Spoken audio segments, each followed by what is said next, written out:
Captain on the bridge. Alright, captains, we are back on the bridge, and today, well, we are going to be going over Strange New Worlds Episode 10, Equality of Mercy. Now, captains, this is the last episode for Season 1, and before we get into this review/reaction, let me just say that I think this whole season was just awesome. Period, point blank. Do I have my nitpicks? Yes, of course. I've already said that and mentioned it in some of the video reviews that we've already done. This will be no difference. I have my nitpicks, but overall, it's been awesome. So what we're going to do is go over the episode, drop my 2 ECs, because there is actually probably going to be more than 2 ECs, and then give my conclusions at the end. But here we go, captains. It kind of hurts the feels because this is the last episode, but here we go. So we start the episode with Captain Pike kind of doing a captain's log here. Shot of the asteroid there. It's kind of doing this little twirly thing that I just took the shot from above, but there's an asteroid there. 2 Constitution style ships, and one is the Enterprise, and the other one is the USS Cayuga.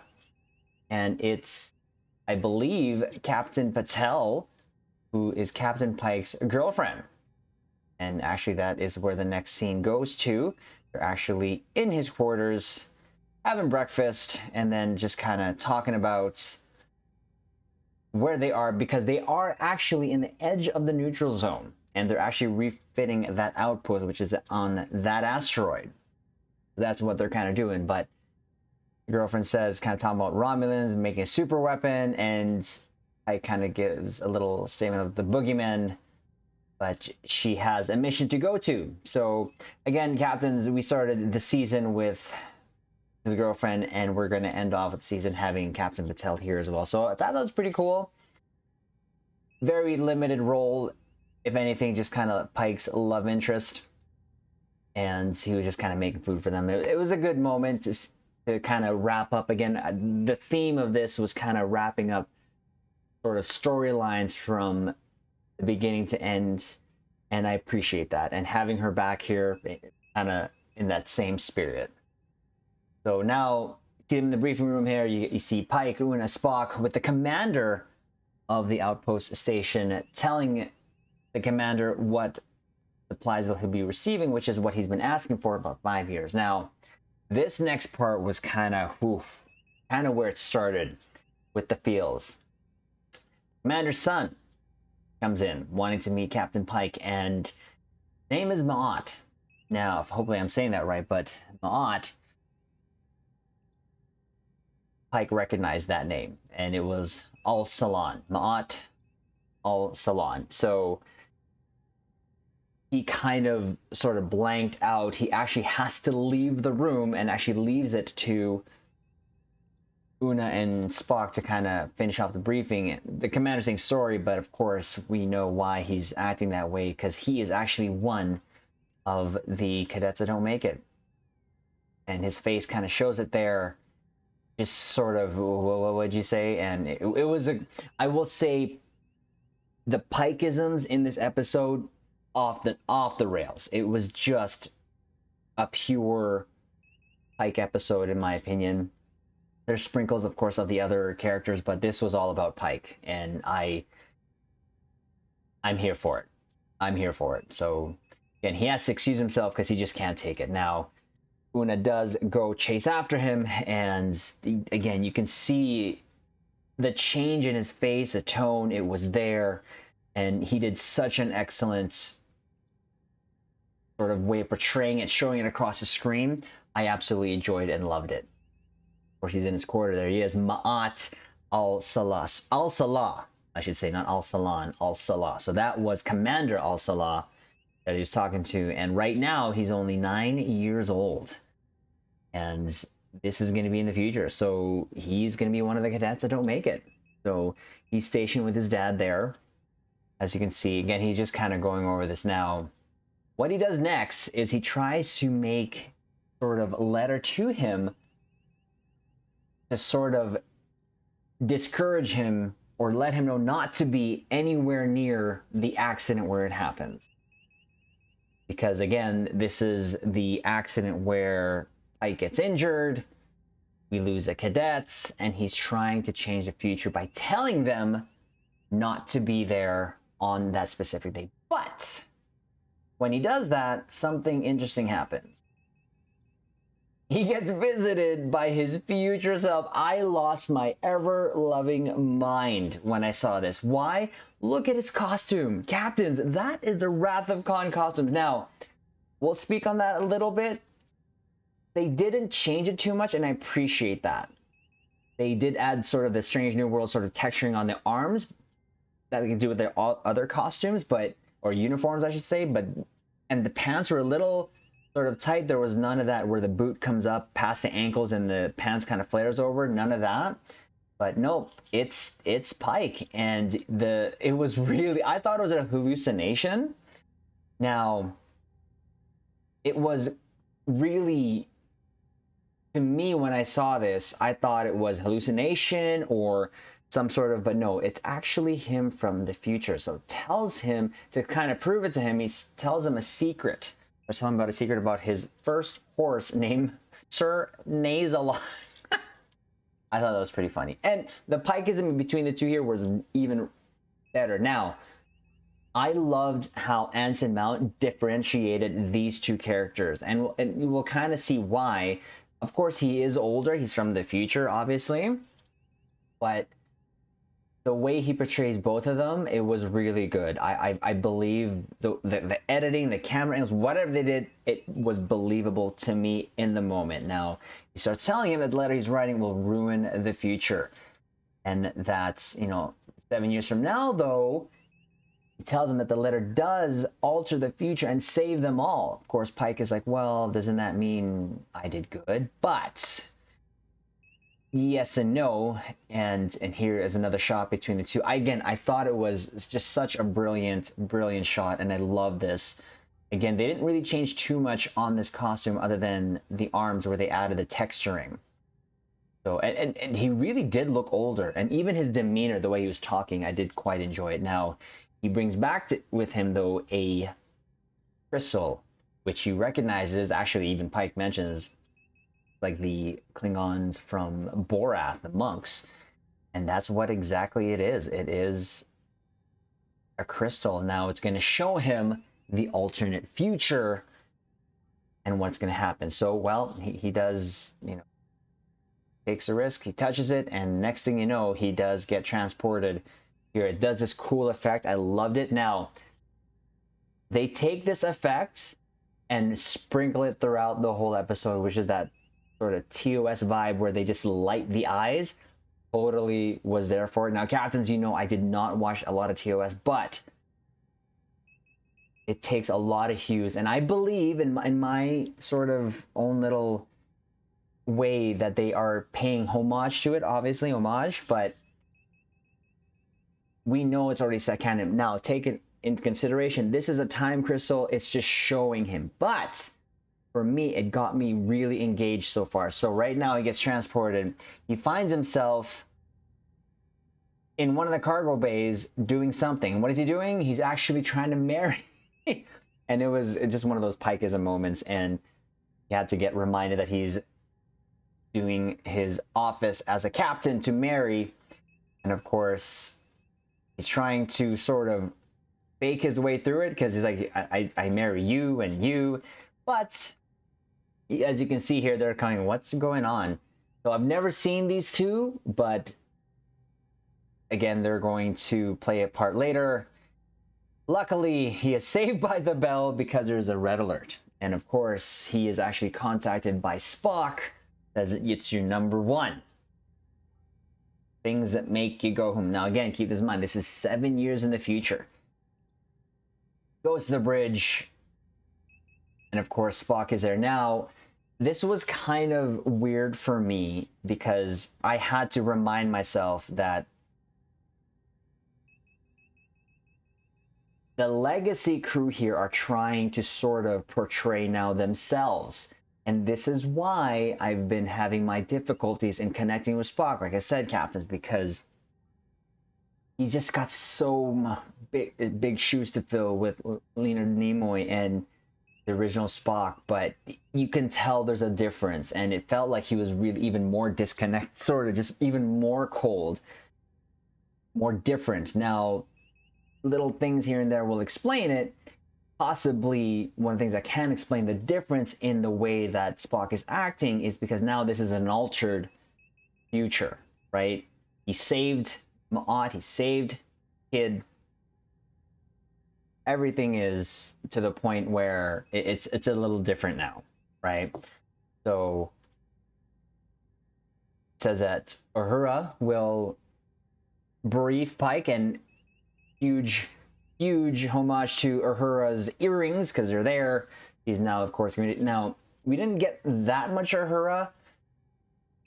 I loved how, again, the actress Celia portrayed Uhura in all of the episodes. She's done really great. I've enjoyed the way she has paid homage to Uhura. I loved the way she has sort of tried to mature in this role for this episode. But I know that they're getting Hale there again. You can tell the lighting was starting here, and it was absolutely insane. So now, of course, Breeze Pike there. You saw Ortega's on the bridge here, but they're saying that #1 outpost in the 4 were under attack. Now he sort of, again, you can tell he's just sort of off here.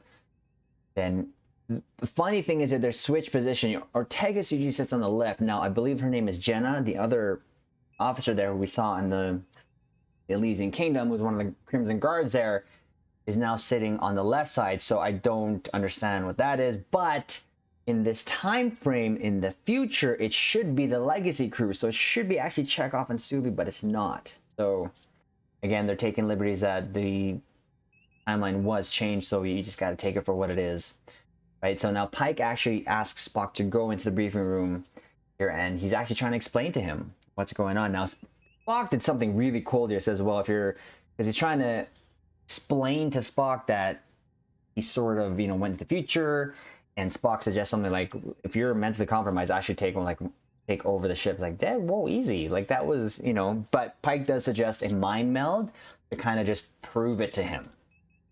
So again, a lot of the features of the lighting here was playing a part here.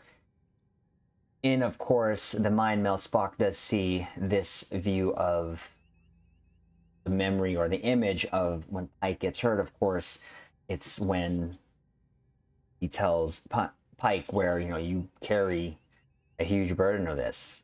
But he tells him in this conversation that, again, that incident in question was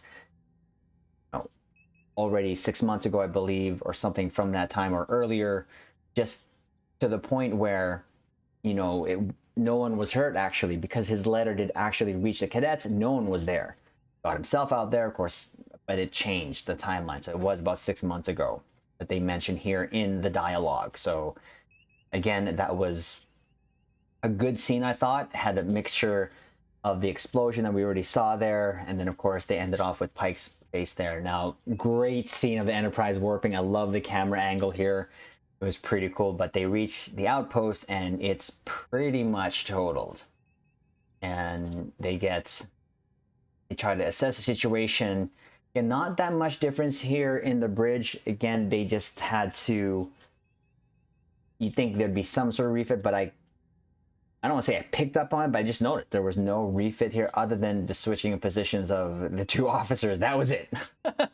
That was it. But of course, they're getting hailed there. Of course, Uhura doing her classic Uhura thing. Love it. And it's the Commander Al-Salah saying that they were attacked here by some sort of unknown weapon. It was getting through their deflector shields and everything. Crazy. And they say something's coming out of the cloak. What is it? It's a Romulan warbird. Now, bird of prey. Now, this is where I kind of take a little bit of issue on this portion, because this is the same model of bird of prey that they say that they used in Picard. Just look at the nacelles. That's why I have that image on the thumbnail, because that's the exact ship in Star Trek Online, which is from Star Trek Picard.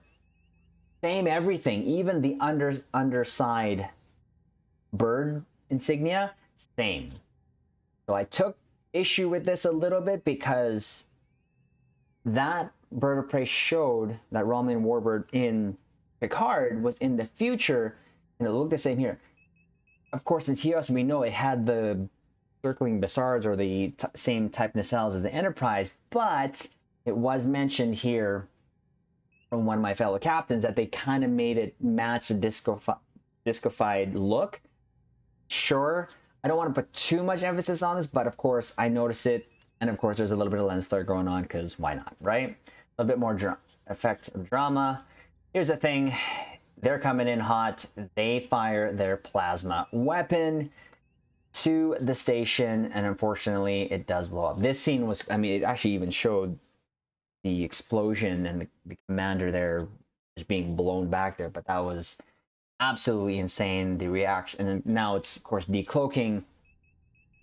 Again, it's just weird that they're using the same model. I would, it's easy because they have the asset, of course, but I think they should have just used, all they could have done is just use TOS of 5 nacelles, and it would have been fine. Don't mind this, of course, the coloring is totally different regardless, because this should be around the time, of course, when they used a sort of whitish hull, what we've seen. But again, one of my issues of why I'm going backwards is why I don't like it sometimes, but it's okay. Well, it's not okay because I said it. Now, here is where we meet Kirk. One of the second issues, because this is the ship here. He came in here, heard the distress call. I'm not faulting the actor by any means. He's supposed to be Kirk. Now, again, this could be, it's a different Kirk, right? Because things have been altered. I get that. But it was still sort of, I could not connect to him, which I knew was going to happen. Unfortunately, I knew it was going to happen. So I even wrote here in my notes, it was strange. And it was really just sort of awkward. Now, the thing you can notice here in the background is the ship, the Farragut. It was kind of a weird configuration too. Now, of course, captains, you know that I normally cover Star Trek Online content. This ship, if they put it in Star Trek Online, I'm not going to get. It just looks a little weird because all it is just a saucer and nacelles with the, it has a little bit of a deflector dish. Almost reminds me of the Ares from Axanar, but it actually has a satellite deflector dish, and then the nacelles kind of bent inwards. I didn't like that, but they're just kind of going over here, and they're saying that they can sort of trace the Romulan ship, and then they're going to follow it. Kirk comes up with a plan that they're going to sort of shadow it, try to follow it, because of course they're going to try to get back to New Romulus there. The exchange back and forth was kind of, you know, was awkward because you could see Kirk and Spock, and if they're supposed to, if this goes any more further than season 2, 3, and they're going to end up together, it looks a little off to me cosmetically. I'll just be honest with it, which is of course one of the problems I had with this. Now, of course, this was quite a moment that it surprised me. So Pegasus was kind of was different here. She was very, very different. She had a lot of lines here, but she was very sort of more aggressive than usual, and it kind of showed. But Pike actually asked Spock to get Kirk here, the other Kirk, which is Sam Kirk, and they're in the briefing room here talking about Kirk. What type of captain is he? Because now, of course, they're going to be up against this enemy, and he's explaining him as a good captain, but of course he does things his own way. Kind of the Kirk that we know, sort of. You know, he does his own thing, and that's one of Pike's concern. Now, of course, Zir took the screenshot here of the Enterprise and the Farragut following the Romulan signal. They're projecting that it's going to go past this, and there's a comet there, so they're going to sort of, Kirk's plan is to sort of match its course and speed. kind of be on either side of it, and then when they see it pass through the particle clouds here, that's when they're going to kind of sort of strike. That was the plan. And they intercept message. They actually see the Romulans here. I mean, there's nothing really to say other than they had the little visual instruments too as well.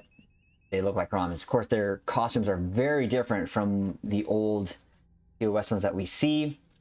It was like this big reveal too, and everyone started looking. First, it started with Ortega's, you know, with the whole lighting thing on the eyes thing. I thought it was hilarious, and of course, it ends up on Spock, and he does this whole thing. Now, I will say, up to this point, the music has been on point. It just kind of accompanying, but also enhancing the scenes, which of course I totally enjoyed and adored. So you get this shot here of the Enterprise and the Farragut. Again, if this ship makes it to Star Trek Online, even if this may be the next powerful thing, not going to get it. I just don't feel the way it looks. It kind of is sort of boring, to be honest with you. But it's okay. I'm glad that we saw another ship, and this is how they sort of introduce Kirk, quote unquote, introduce Kirk. Now, again, this is another timeline, or it's in the future. So taking it with a grain of salt, but of course they show the ship, so there is a possibility of that. Just that aft. Love that ship. Now, again, I appreciate the whole shot. There's a lot of pretty shots here of the ships, and I quite appreciated that. That's the comet they're sort of flying towards. So I think from what I could gather, they're sort of on either side of it, and they're just sort of making their way towards it, but they're still in the neutral zone. They're still in the neutral zone. So Kirk comes over, though, hugs his brother, says he's jealous of the ship, though, and of course Kyle was here, didn't have a lot of lines, but he was here. Actually, didn't have any lines, to be honest with you. And they get to the briefing room, they kind of talk the plan here, and they just wants to see where everyone's head's at. And surprisingly enough, Spock does want to attack them along with Kirk. And Benga is against it, obviously, because they're talking about a war here, starting a war. It was quite insane. Now, there's a plan here, like mentioned, that's the plan of Captain Kirk here to sort of shadow that bird till they get there. Again, I took this shot because I'm not feeling it. I'm not feeling Kirk here, to be honest with you, Captains. That's okay. It's meant to not be Kirk at this point, but we're going to have to wait and see what happens, right? We're going to have to wait and see how they sort of play this out, but I will have my other reasons, and I'll state that later when we get to it. There's another shot of them, the Enterprise, of course, the Farragut there, following, and again, there's that mirror shot. There's that mirror, the lighting in the eyes, it's hilarious. But there they are, just kind of waiting for it. Now, they reach the tail, and nothing. But what happens? That Romulan bird actually cloaked right behind the Farragut. It was supposed to appear. Now, here's some of the issues that I'm having with this. Here. So, the bird uncloaks, of course, and there's that shot of the deflector there. It's sort of integrated with the saucer, but you still see a satellite dish there. The warp nacelles are fine. I'm okay with that, but this is really a not interesting looking ship. But anyways, the ship cloaks. Kirk calls for a maneuver, Tiberius something. So now we see the Romulans firing green weapons. I'm okay with that. I can work with that. I can actually make something work. We'll probably do something fun with the Tallis in game again. But they're making their evasive maneuvers there. You see the bridge view. This is why I took this one. There's a bridge view there, so still having that issue there. There's it on the shot. So again, satellite. Look at, again, this looks like the deflector disc from the Ares, from the Axanar fan film. Does a maneuver here, even showed the whole camera thing was going upside down. I thought that was pretty cool action sequence. Now, here is one of my issues. The red plasma ball, I'm okay with. I'm totally okay with. Captains, we actually did a Tallis video months back, and we used the console that actually fires that thing, so I'm cool with that. It's the phasers the Farragut was firing. It was like phaser bolts. Now, I will say, I do know that it's been shown before, just like the Enterprise D when it was fighting against the Borg Cube the first time. It was shooting shorter phaser bolts. But before, up to this point, the Enterprise was firing long phaser beams, sort of what we're used to. But they, of course, they changed the color from blue to red. So again, could they have changed it because it's the future? Are they just going to say, well, yeah, it's a different timeline, but now, you know what I mean? So I just took issue with that because this is supposed to still be sort of on par, you know, but it's short phaser bolts. I get it. It was a cool looking sequence, I will say, but the Romulan ship there fires its plasma weapon right close, like directly close. So this bird of prey, okay, uses that weapon to destroy an asteroid, even with its shields up. This thing fires it at the Farragut, and it's gonna hit it, and it's not that far from it. It does get hit. Like, look how close it gets hit. It fired, it was only like a second there, and it gets shot. Now, again, another shot of the, plus I took it there, flying by there, but it only took kind of a quarter of the saucer. They're alive, so their shields, I guess, are stronger than asteroids. I thought, I would figure that a base of some sort would have stronger deflector shields. So again, one of the issues I had with this, but it was pew-pews, right? I mean, captains, you know I love my pew-pews. So again, you have the whole flickering screen there. I love it. So Kirk actually suggests for Enterprise to fire, to draw them.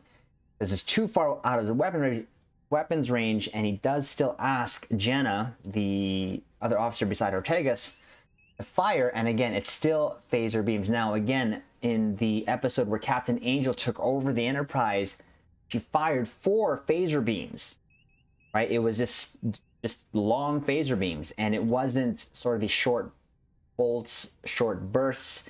Could they modify your weapons to fire short bolts? Sure, but this is proving that they're still really leaning into the red, sort of orangish phaser look, and not the blue that it should be or that we know. Just saying. But they do clip it. But we get the shot next of the Romulan bird firing its plasma weapon towards the Enterprise. Now, I took this shot because look, underneath that is the same design. Even this whole ship, the nacelles, everything, the same design as the one used in Picard. Season 1. It's actually season 1. So, showing, of course, it's firing its plasma. Nothing too weird differently. Of course, there's different effects from when TOS, but good. Of course, it's showing that it's heading over, about to hit the Enterprise. It hits them. Now, when it hits them, Spock actually says, you know, they should be dead, which is weird because the Farragut just got shot, and well, whatever, we saw that they're still actually alive. The Farragut crew is still alive, or well, some probably dead from the initial impact. Now, Spock says that the effectiveness probably decreases over time. That is actually something that I know over the games that I played over the years, like Star Trek Starfleet Command. It actually says the longer the distance, the less effective. And how that happens in game, when you fire it, it's like a huge red ball, but as it closes the distance between a ship, it actually shrinks. So they kind of carried that, which is cool. But of course, the Farragut is sort of failing here because of the boom. Again, this ship, I think, should have been destroyed. But of course, plot armor, right? Again, just kind of a shot there of thing. So now, they get beamed aboard. La'an's on that ship. And of course, actually, they said earlier La'an was on that ship. Now, Kirk was the captain. So La'an here is the commander. And Pike was taken aback when La'an came by, transporter beam, and hugged him. And this was a whole different demeanor of La'an. And captains, you know, I've had my issues with La'an up and down from all the episodes. And you know, this is like her only scene in this episode, and she killed it. I loved it.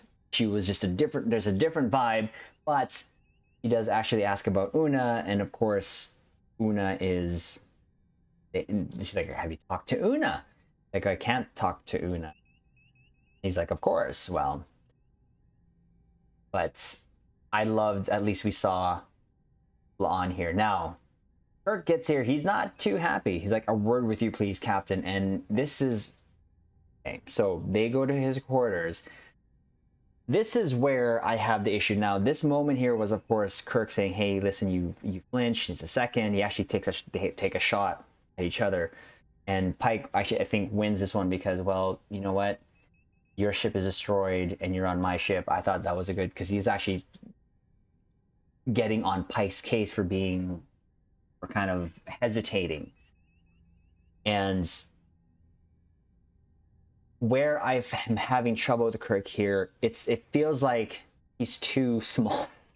It's such a stupid thing, and I'll admit it. Like, he just looks scrawny. I don't mean to say that in a mean or bad way. It's just that his stature, if you look at Pike, it feels like he should kind of be that sort of body type as well. Not, I don't take this body shaming captain as not. I'm just saying the presence here, when you have the two face to face, it just kills the vibe for me. And I'm just letting you know this is my reaction and how I found it. So just the stature was there. And of course, I think Pike won this exchange here, but they both get called to the bridge here. Spock is just kind of briefing them, and I thought this was, again, just weird. This was strange, especially seeing Kirk and Spock. Now, what Spock is letting them know is they're of course damaged, and they can sort of trace them, and they're in no better position than they are, and that they may not have enough actual power or the oomph to get back to New Romulus. So he actually takes a plan of action here to open a channel to let them know if they can kind of negotiate, talk, and it actually works. And the shot here of the community bridge here, community hall, actually works, because the sub commander, which I will say I loved how this actor portrayed this Romulan. I think it was really great. And again, costume is different, but I love the whole sort of relationship. So the plan is, the suggestion is by Pike is to 2 hours ceasefire, 2 hours ceasefire to do the repairs, and then we'll see what happens after that. So just a shot of them talking here, but they showed here the bridge view window. Romulan ship, it's just a whole, again, triangular wall here. Sure. So of course they agree to it, and this Romulan is going to play a factor later, but they agree to it. Now this moment is where Ortega's like, we should destroy them. He actually walks by Ortega's here and says, "Stand down," quietly, but she presses the issue, and Pike actually screams, shouts, "Stand down!" And it was just such a commanding moment from him. This Pikeism we haven't seen, because I've always said he's sort of always supported his crew, you know, sort of. We had a dog there, of course. Thank you for barking there. But he actually uses this moment to really tell her to stand down, which I thought was insane. I really thought it was crazy. It was a great moment there, and this awkward silence over the bridge. But see the instrument there, they're scanning the warbird there, and of course Pike is, you can tell that kind of affected him a little bit. But and then they're talking about that they should this Romulan here is telling his commander that they should destroy them, but you know, he tells him, "Hey, listen, my orders are, okay, engines first, weapons next." That is his orders. Actually, he's talking about, he started with his dad. His dad died in the war, and it's just, this is showing how the Romulans are, and I sort of appreciated that. A bit of background, since apparently they haven't seen them in 100 years. That's another thing. They haven't seen each other in 100 years, the first time seeing each other. So they're trying to build them up quickly of what their culture is like. Right? So again, another shot of the bridge there. Their visual instruments there. Now, of course, Pike is in the briefing room there with Spock. They're actually talking. He asks about Una. And Spock says she's jailed up because of her deception. In this conversation, you kind of can tell Pike was just, there's so many things going on. He did such a great job in just kind of portraying it. I did really appreciate that. But Spock is going to actually take the lead on making repairs on the phaser array. That's going to play a part later. But of course, Kirk comes in. This moment was kind of weird, seeing Spock as captain, of course, as captain again. Kirk here. They have a little discussion here, and the plan.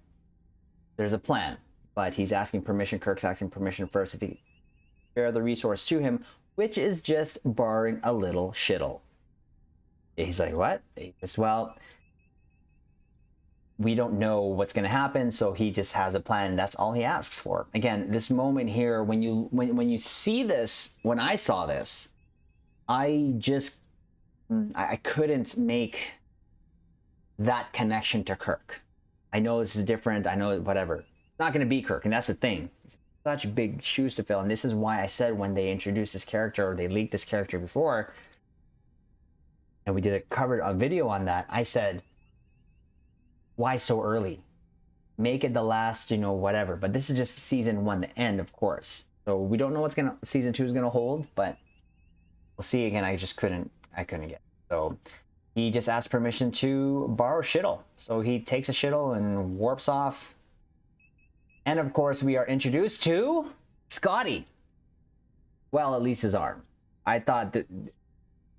So they're in one of the doing the repairs there.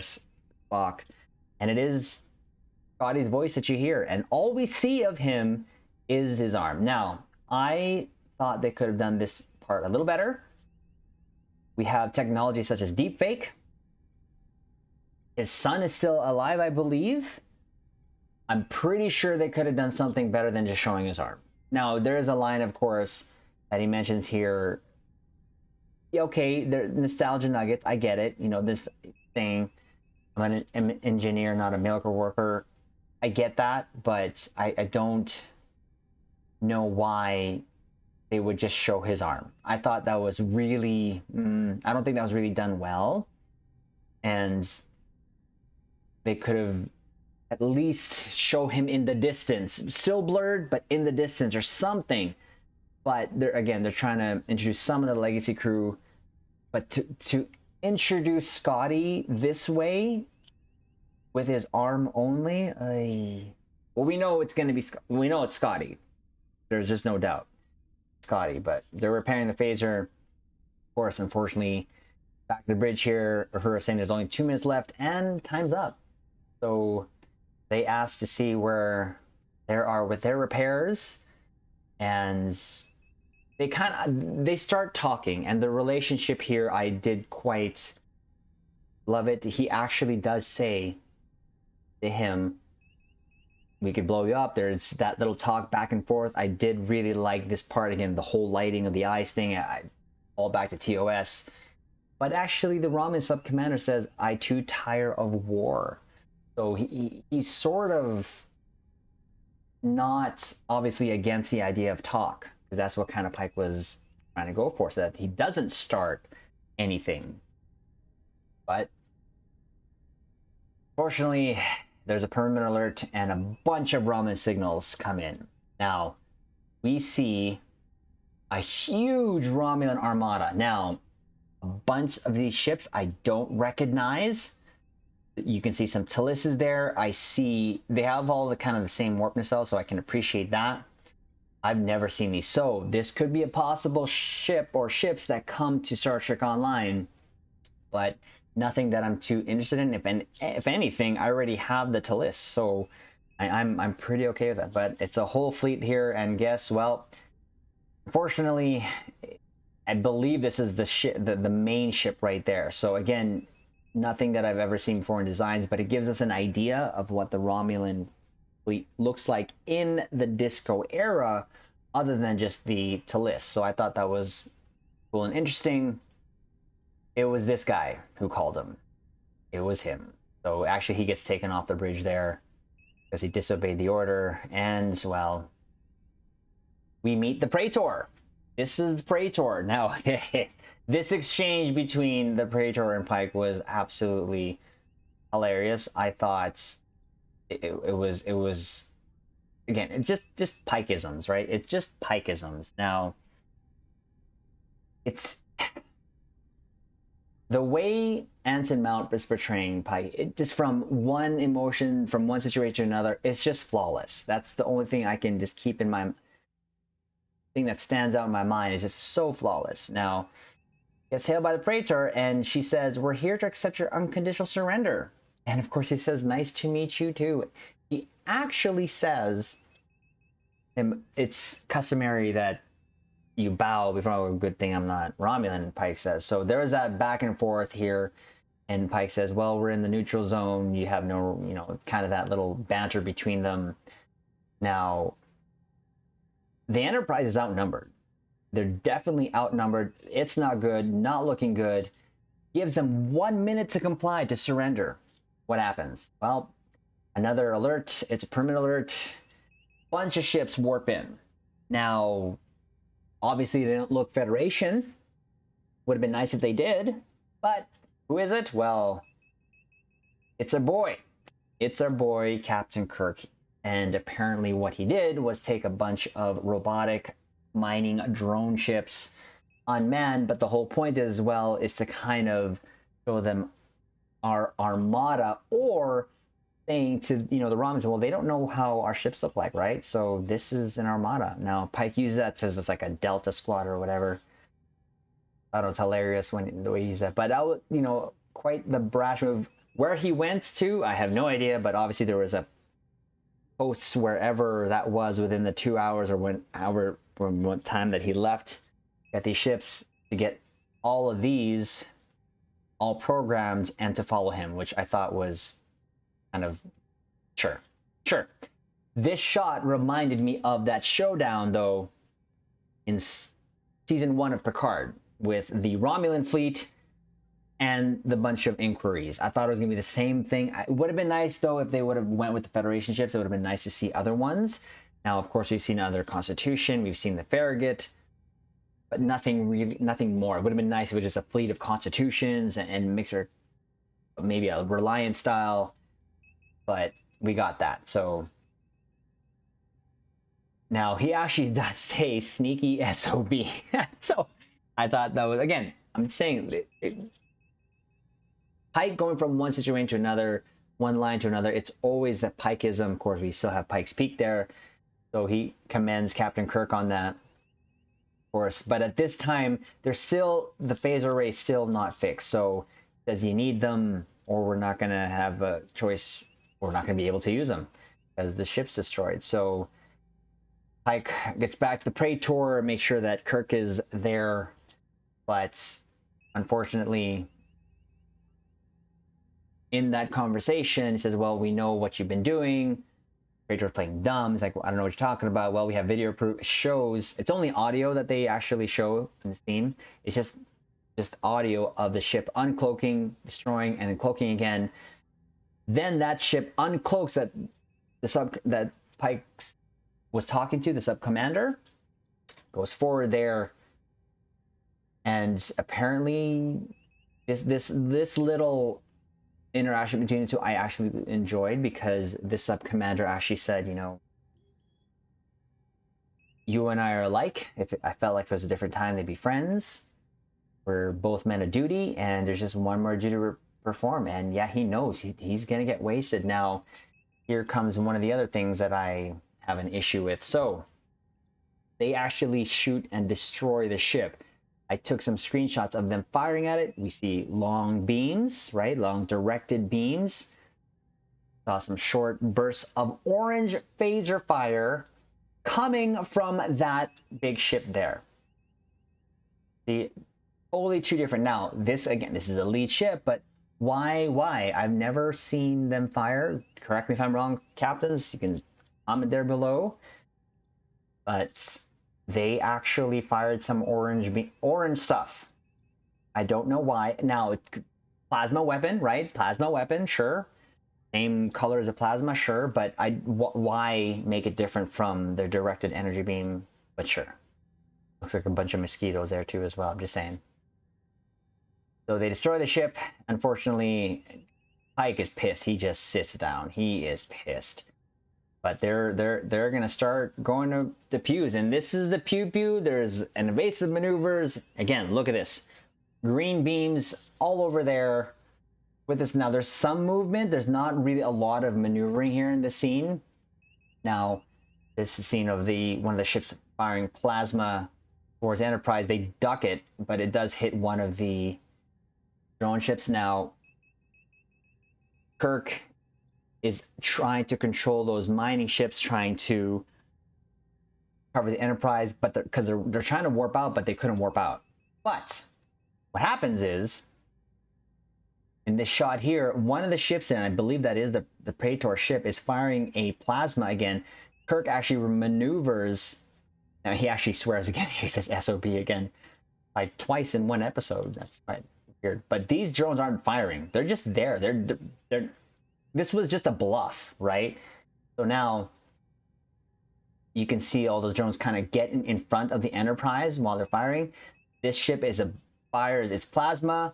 It actually hits one of the drone ships, but as you can see, Enterprise does get caught in the explosion blast, but then now they're able to warp. So it's weird. This caused them to be able to warp. They lost warp a lot.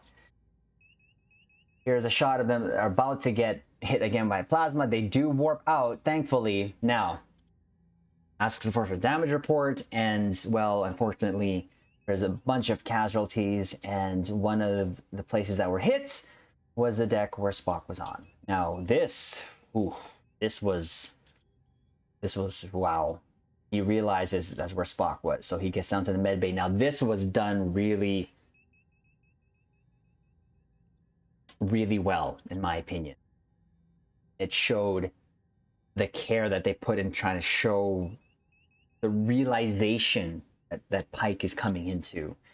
The music, the slow-mo walk, they do this weird camera angle where the camera is kind of almost situated on him and everything else is kind of moving around him. It was really weird to see. But one of the things that he sees in the med bay is, of course, the couple that he was marrying. I believe she's actually dead. Because, of course, he's in shock. Mbenga's actually... Oh, man. He's signaling somewhere else there. Mbenga, this was his only scene, too, like there in the briefing room in this, but this wasn't for him, but this still was a very impactful scene because he walks over and Spock's not doing so good. He lost his leg. Half his face is burnt, and I'm not sure if this is CGI or if this is real prosthetic. The music, this moment was so hard, and Nurse Chapel, I've mentioned this before, Nurse Chapel, this is the only time we see her, but man, did she ever drop her weight in the scene, explaining to, I get goosebumps, explaining to Pike Spock's injuries, and that if he even does make it through, he will never be the same. And of course, Pike starts to, man, the feels in this was real, Captains. Even watching it twice, it was real. Again, Pike's Anson Mount's portrayal of Pike. He's really pushing Pike in top lists of captains. I don't know where yet. He's up there. And the emotion that he can convey from scene to scene is just... This one you felt. I felt. And yeah, Nurse Chapel is just saying... The scene actually from the trailer showing this episode, but she's just heartbroken, and we know that because she has feelings for Spock. 100%, period, point blank. She has feelings for Spock. This is where he realizes why it's going to be a bad... This is why this is the change. He may have escaped this fate, but it went to Spock. Such a powerful scene. I thought it was great. I thought it was awesome. I felt that it was just the music, everything they did, it's so good. And my feels were up and down here. My face was leaking a bit, to be honest. He goes back to his room. Of course, Pike's there, and he explains, yeah, any alteration that he does in the timeline, Spock dies. He actually explains to him that this war is still going on in his time. Before he came back, it was still going on, but millions died. And he's telling him that essentially traded fate for Spock's, right? Worse. And it was actually him who started it. Pike was started. But the future Pike says the best chance of peace was laying in a biobed. In any timeline, it doesn't matter. Spock is that important. Of course, we know that already. Spock is important. So the fate that he changed was his, but it always falls onto Spock.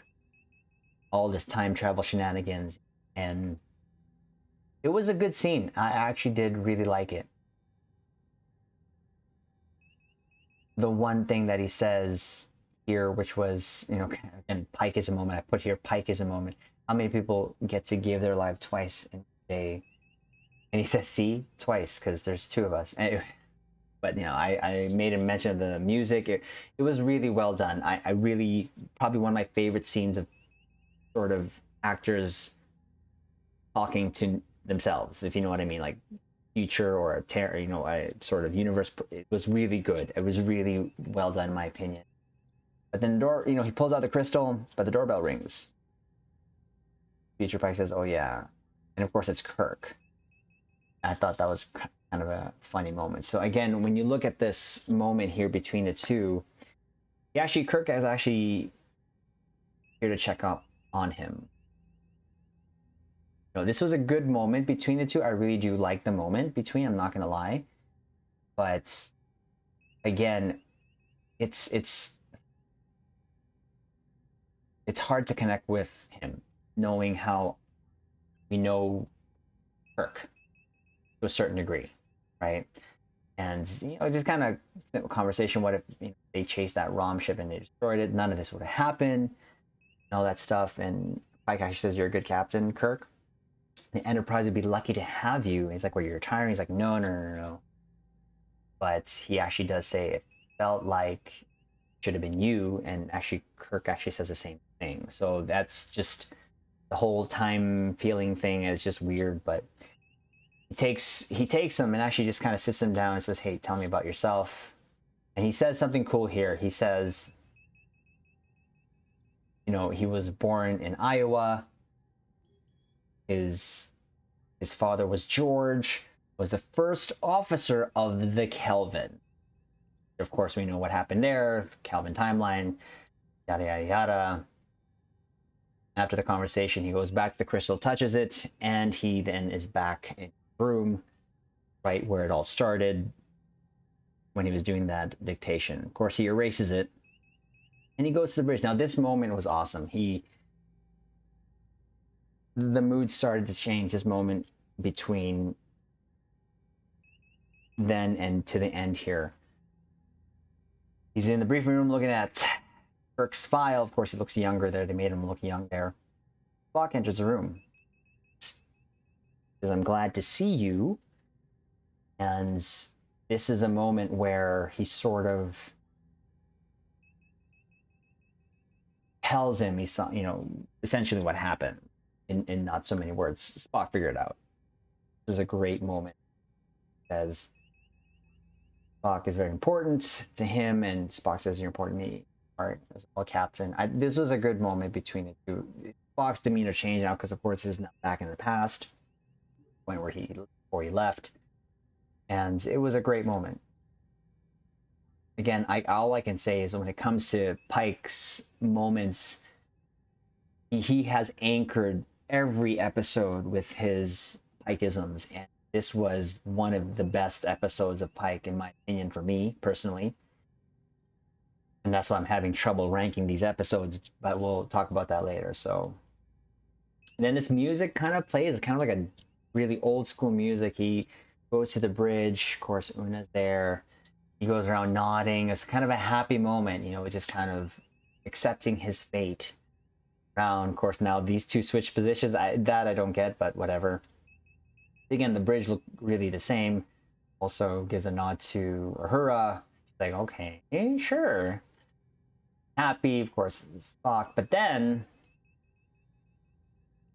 he gets a message from Starfleet that Captain Patel should meet Captain Patel in the transport room with Una Chin Riley.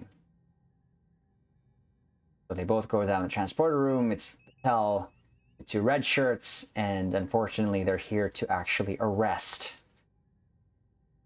Una. This, I didn't see this coming, Captains. I thought that music signified the end. I thought that was it. But we get to find out also why, remember back earlier in the episode, La'an came over the ship and said, well, we can't talk to her. Well, the reason why is she's being arrested because of her genetic modifications, because they know that she's an Illyrian. And this is, again, Pike again, and her crew. I don't care what she did, he says. And it was such a strong moment, I felt. It kind of sucked a lot, because I've loved Una. Ever since Discovery, I loved Una. So they try to take her away, you know, it says she's just doing her job. And of course, it is his girlfriend. When they walk by him, he tries to actually take out one of the guards, and like, Captain, don't. She knows this was coming. She knows this is coming. So, you know, she says sorry. Patel says sorry to Chris. He's like, I'm sorry too. Email. The red shirt here is enjoying this moment too much, in my opinion. What? But no, this moment really sucked. But Pike says it's not over. And unfortunately, this is where they end off the episode and end off the season. So, Captains, this episode had a lot of ups and downs. And I really thought it was good. It's one of the higher ranking ones. Unfortunately, I don't know where to rank it. I don't know where to rank 6 and 7, 8, 9, and 10. That's where I'm at with my ranking. I don't know where to rank this. But it really was a good episode. I thought it really paid a lot of homage to the original. Now, I had, of course, talked it on the bridge there with my other fellow captains while we were streaming. On mixed reactions, of course, a lot of captains saying, well, this is not, you know, not the old school stuff. That's why they don't like going back in time. Same here. But I thought this was really done well because there was a lot of feels here. It was a roller coaster of feels, which I did enjoy watching. I watched it twice, and it was really good. Again, the person who anchored it all for me in this episode, obviously, was Pike, Anson Mount. And this is where I have trouble ranking this. And what I may do is I'll think over this and I'll probably do another video where I actually do my official ranking. But overall, from episodes 1 to 10, it has just been one of my other fellow captains, Waldo, shout out to you, sir, saying that this whole season was great. I'd have to agree with him. And I said this before, captains. We were just covering the character trailers. I said, if these were the best scenes, everything else will be a bonus. But the thing is, everything else was just excellent. It had some moments. Again, this episode was not perfect by any means, but it did what I thought it couldn't do, which was still not help me in ranking it because it was that good. Again, but just because I rank an episode low, it does not mean it's bad. No, it's still good. Like 2 is probably still the one that's at the bottom there with the Shepherd and Uhura, but that's not meaning it's bad. That's where we actually saw the Enterprise fire phasers first and photons.